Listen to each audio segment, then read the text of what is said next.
Mitosis हमारे पास next topic बेटा देख लें। और माइटोसिस क्या होता है और सबसे पहले माइटोसिस किसने ऑब्जर्व किया ये मेरे बड़ा देख लें।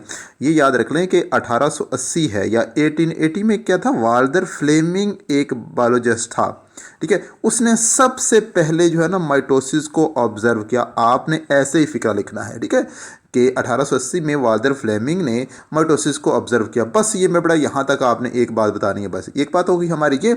और उसके बाद जो मोस्ट इंपॉर्टेंट बात है जो इस माइटोसिस की जान है वो मेरे बड़ा सुन ले ज़रा।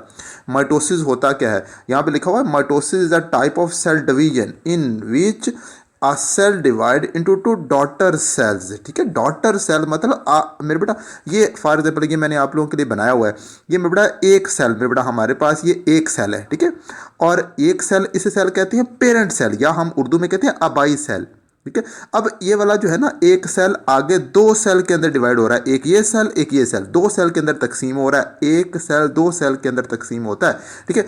और ये पेरेंट सेल दो डॉटर सेल बनाएगा, एक ये डॉटर सेल है एक ये डॉटर सेल, ठीक है। दो डॉटर सेल हमारे बन गए। उर्दू में बात करें तो हम कहेंगे हमारे पास बाई सेल है और ये दो दुख्तर सेल बनते हैं।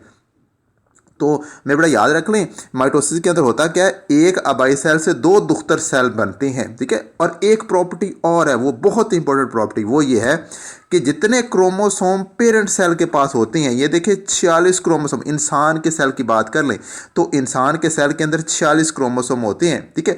तो जितने क्रोमोसोम पेरेंट सेल के पास होते हैं उतने ही क्रोमोसोम डॉटर सेल के पास भी होते हैं, ठीक है। ये दो डॉटर सेल बने हुए हैं और इसके पास भी 46 क्रोमोसोम, इसके पास भी 46 chromosome. Number of chromosome remain same, parent और डॉटर के अंदर दोनों के अंदर सेम रहते हैं। ये बात मेरे बड़ा याद रखनी है, ये मोस्ट इंपॉर्टेंट बात है मेरे बड़ा। ये वाली जो लिखी हुई है ना ये वाली बात, मेरे mitosis is the type of cell division in which a cell divide into two daughter cell, ठीक है। एक सेल से दो डॉटर सेल बनते हैं आगे, each with the same number of chromosome present, ठीक है, वर प्रेजेंट, ठीक है। वही बात लिखी हुई, each with the same number of chromosome as were present in the parent cell. जितने पेरेंट सेल के पास क्रोमोसोम थे उतने ही डॉटर सेल के पास क्रोमोसोम हो गए। क्लियर पॉइंट, ये बात मेरे बेटा होगी, ये मोस्ट इंपॉर्टेंट बात मेरे बेटा, ये हर सूरत में याद रखनी है। और उसके बाद एक और छोटी सी बात और है, वो ये है कि ये जो है ना माइटोसिस होती है हमेशा यूकैरियोटिक सेल के अंदर माइटोसिस होती है। माइटोसिस किन में, यूकैरियोटिक सेल के अंदर होती है, ठीक है।